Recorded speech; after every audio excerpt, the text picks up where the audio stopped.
नमस्कार मंडळी, आज आपण बनवणार आहोत झटपट होणारे मुगाचे आप्पे. त्यासाठी 1 वाटी हिरवे मूग, 1 वाटी उडीद डाळ आणि 1 ग्लास तांदूळ हे घेतलेले आहे. ते स्वच्छ धुवून रात्रभर भिजत ठेवायचं आहे. दुसऱ्या दिवशी हे सगळं मिश्रण त्याच्यामध्ये कोथिंबीर, हिरवी मिरची, लसूण, ओवा, जिरे टाकून मिक्सरमधून बारीक मिक्स करून घ्यायचं आहे. आणि त्यानंतर राहिलेले पण बाकीचं सगळं मिश्रण मिक्स करून घ्यायचं आहे. त्यानंतर त्याच्यामध्ये चवीनुसार मीठ, 1 चमचा खाण्याचा सोडा टाकून हे सगळं एकजीव करून घ्यायचं आहे. एका साईडनं फेटून घ्यायचं आहे. आणि त्यानंतर आपण ह्याचे लगेचच आप्पे बनवायला घ्यायचे आहेत.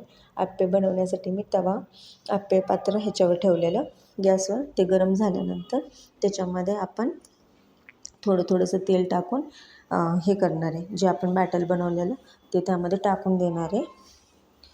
आणि त्यानंतर त्याच्यावर झाकण ठेवून एक 10 मिनिट ठेवायचं.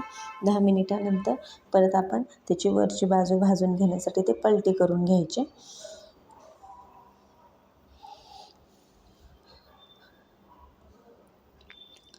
आणि दोन्ही बाजूंनी ते भाजून झाले की काढून घ्यायचे.